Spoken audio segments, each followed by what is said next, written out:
सल्लल्लाहु अलैहि वसल्लम सलातन तबका व तदूम बिदवामिल मलिकिल हय्यिल क़य्यूम। बहुत दिन पहले पढ़ा था, आज पढ़ देता हूँ। बहुत दिन हो गए, साल भर पहले पढ़ा। अब हाशिए ज़हन पे आ रहा है तो पढ़ देता हूँ। बात चलिए,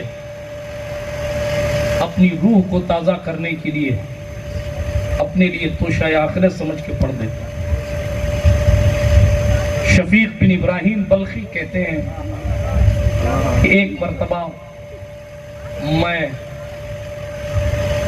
बैठा हुआ था, देखा हाजियों का काफिला तैयार हो रहा है हज के लिए, रवानगी के। क्योंकि एक साल पहले पढ़ा था और इतना ज्यादा ये देख लिया गया, उसके बाद मैंने पढ़ाई नहीं की। यार सबने सुन लिया, अब क्या पढ़ूं, लेकिन आज पढ़ देता हूँ। जी चाह रहा है पढ़ूं। देखा होगा, सुना होगा, लेकिन सुनिए। यूनुल हिकायात जिल्द अव्वल में ये किस्सा लिखा हुआ, हवाला भी पढ़ दूं ताकि आप ये ना सोचें कि वीडियो से सुन के पढ़।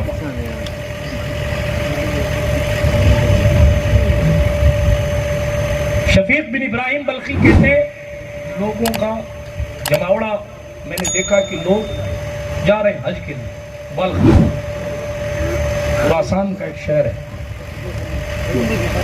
लोगों की भीड़ लगी हुई है, लोगों के साजो सामान उनके ऊंटों पर कजावे कसे हुए हैं। मेरा दिल बड़ा खुश हुआ। मैंने कहा या अल्लाह, हाथ उठाकर दुआ की उन लोगों के लिए और कहा है मेरे अल्लाह, ये तेरे बंदे कितनी सोबतों और कितनी मुश्किलों को अपने सामने रखकर तेरे घर की जियारत के लिए आ रहे हैं। कहीं प्यासे रहेंगे सफर में, शहर में, कहीं भूखे रहेंगे क्योंकि ऊंटों पर जाने का सफर था। अब की तरह तो नहीं ना कि बंबई या दिल्ली एयरपोर्ट पर आपने इहराम बांधा और 6 घंटे में आप जद्दा उतर गए, 4 घंटे में, 5 घंटे में और 1 घंटे में आप हरम शरीफ पहुंच गए। वो दौर था कि कई महीने लगते थे। लोग ऊंटों पर सवार होकर बल्ख से मक्का मुकर्रमा के लिए रवाना होने के लिए तैयार। बहरहाल शफीक बल्खी कहते हैं, मैंने दुआ की तमाम हाजियों के लिए, जाने वालों के लिए, आज़िमीन हज के लिए, अल्लाह इनकी हज को कबूल फरमाना, इनकी इबादतों को कबूल फरमाना। तेरे बंदे तेरी रजा के लिए कितनी मेहनतें करके सफ़र का सामान तैयार करके तेरे घर के लिए रवाना है, मेरे अल्लाह करम फरमाना। वो कहते हैं मेरे देखा सारे लोग तो अलग अलग जगह बैठे हैं, एक जगह बैठे हैं, एक नौजवान है, इसका चेहरा तो बड़ा नूरानी है और इतना खूबसूरत है कि निगाह उसके चेहरे अनवर पर पड़ जाए तो निगाह हटती नहीं है, वो इतना हसीन है। लेकिन वो एक कोने में बैठा हुआ है, अपने हाल में बैठा है। मैंने सोचा कि ये अलग थलग क्यों बैठा है, ये अपने आप को सूफी समझता है क्या? उनके जहन में ख्याल आया, शैतानी वसवसा, सारे लोग इधर बैठे हैं तो इसको भी इधर बैठना चाहिए। ये बदगुमानी हो गई उनसे कि ये इसलिए इधर बैठा होगा ताकि लोग मुझे समझे कि मैं किसी से बात नहीं करता, मैं अपना अल्लाह वाला हूँ, सूफी साहब हूँ, लोग इसको अपने साथ काफिले में चढ़ा के ले जावें, सिर्फ इसलिए ये ऐसा बैठा होगा। ये ख्याल आया ना, फिर थोड़ा जोश और आया, कहा चलो इसको समझाते हैं कि यार ये तरीका तेरा ठीक नहीं है। वहां से उठे ना, शफीक बल्खी खुद बहुत बड़े अल्लाह वाले, उठे, कहते मैं उस जवान के पास जाकर बैठा। जैसे उस जवान के करीब पहुंचा, जैसे ही गया था नसीहत करने के लिए कि तू अकेले क्यों बैठा है, इधर क्यों बैठा है, उसने मुझे देखते कहा है शफीक, कुरान की आयत पढ़ी, इज्तनिबू कसीरम मिनज़्ज़न इन्न बाज़-ज़न्नि इस्म। ऐ शफीक, ज्यादा सोचने से बचाकर, इसलिए कि कुछ गुमान गुनाह भी है। मैंने कहा या अल्लाह, ये कोई बहरूपिया नहीं है, ये कोई अल्लाह वाला है, मेरी इसकी कभी मुलाकात नहीं हुई, ये मेरा नाम भी जानता है और मैं सोच क्या रहा था और आया किस लिए हूं, ये उस ख्याल को भी जानता। ये कहकर वो जवान आगे चल गया। अभी मैं सोच से निकलूं और उसके पीछे चलूं, इतने में वो पता नहीं कहां चला। कहते मैंने बहुत ढूंढा मगर वो जवान नहीं मिला। फिर एक मौका, एक मकाम वाकिसा में जाकर मैंने देखा, उसी जवान को मैंने दूर से देखा, पहचान लिया। वो इबादत में मशगूल है, नमाज पढ़ रहा है, उसकी आंखों से आंसू बह रहे हैं। इंतहाई रिक्कत के साथ वो अल्लाह के हुजूर खड़ा है। मैंने कहा आज तो मिल गया। पीछे पीछे धीरे धीरे जाके उसके पास बैठ गया कि नमाज में तो भागेगा नहीं, नमाज से फारिग होगा तो मैं माफ़ी तलाफी कर लूँगा कि हुजूर माफ़ कीजिएगा, मैंने आपके बारे में गलत गुमान रखा। अब तो अल्लाह वाले हैं कि मेरा नाम बगैर बताए जान गए। पहली मुलाकात में ये भी जान गए कि मैं सोच क्या रहा हूँ, और मैं सोच के आ रहा था वो भी आप जान गए। मैं तौबा करने आया हूँ, ये सोच के गया। वो नमाज में है, बहुत देर तक बैठा रहा। उनकी नमाज जब मुकम्मल हुई, उन्होंने सलाम फेरा ना,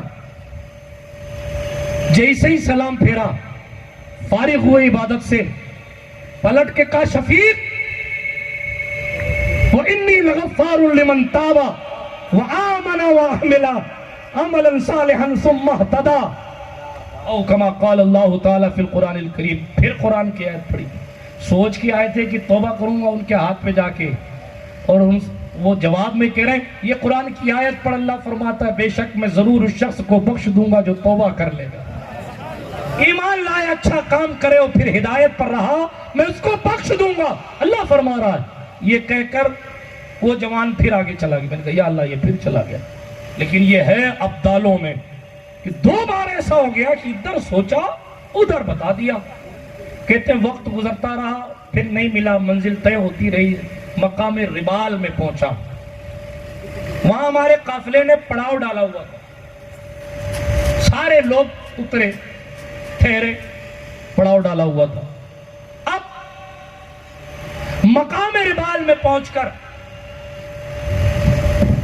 मैंने देखा कि वो जवान एक तरफ बैठा है, या फिर और नहीं बल्कि यहां जवान एक कुएं के किनारे खड़ा है और चमड़े का एक थैला है, कुएं से पानी निकाल रहा है, कोशिश कर रहा है पानी निकालने की। इतने में उसके हाथ से थैला छूट गया और वो थैला पानी के अंदर गिर गया। मैं उसके करीब पहुंचा तो देखा वो दुआ कर रहा अपने अल्लाह से, ए अल्लाह, इस थैले के सिवा मेरे पास है ही कुछ नहीं। क्या लोग थे, इस थैले के सिवा मेरे पास कुछ नहीं है। मुझे प्यास लगती है तो मेरी प्यास तू बुझाता है, मुझे भूख लगती है तो खाने का इंतजाम तू करता है। तेरा बंदा प्यासा है, मेरे पास झोले के सिवा कुछ नहीं। इस कुएं से कह दे कि मेरा झोला मुझे वापस। क्या लोग थे कि झोले में बुला लेते, आज झोल ही झोल है, इल्ला माशाअल्लाह। क्या दौर था, जमीन से सूखा हुआ तेल लोग निकाल लेते। मुसलमान ये थे ना। आज तो नाइंसाफी के बावजूद भी किसी नाहक के कत्ल का बदला तक नहीं ले सकते हम। उस वक्त हाल ये था कि जमीन पर दुर्रे मारकर सूखे हुए तेल को उमर वापस निकलवा देते रज़ी अल्लाह ताला। इधर बात की ना उसने मुनाजात की। शफीक बल्खी कहते हैं कुएं का पानी ऊपर आने लगा ऑटोमेटिक, और वो झोला डूबा नहीं, वो झोला चमड़े का था, साथ में ऊपर आने लगा। उस अल्लाह के बंदे ने उसमें पानी भरा, वुजू किया, मशकीज़े में अपने उस झोले में पानी भरा, नमाज पढ़ने लगा। मैं भी बैठ गया, अब तो नहीं छोड़ूंगा, पता लगा के रहूंगा ये कौन है। लेकिन ये झोले वाली कैफियत देखी ना वो, तो फिर इनका दिमाग भी, या अल्लाह ये कैसा बंदा है, ख्याल भी जान लेता है, कुएं से पानी भी निकाल लेता है। इधर झोला उन्होंने उठाया, पानी भरा, कुएं का पानी ऑटोमेटिक नीचे चला गया। वो नमाज पढ़ने लगे, ये फिर बैठे रहे। फिर कहते हैं कि थोड़ी दूर पे एक रेगिस्तान था, टीला था, उधर चले गए। मैं भी पीछे पीछे चला गया, धीरे धीरे धीरे धीरे, छुपते छुपाते कि नहीं साहब मैं तो देखूं ये क्या कर रहे। और एक जगह बैठे तो रेत उठाई बहुत सारी, रेत पे आप बैठे ना, ऐसी रेत उठाई, रेत उठा के उस झोले में डाल दी जिसमें पानी भरा था, उस झोले में रेत भर। मैंने कहा या अल्लाह, पानी मुश्किल से निकाल कर उसने झोले में रेत क्यों भर दी, लेकिन क्या कर सकते हैं।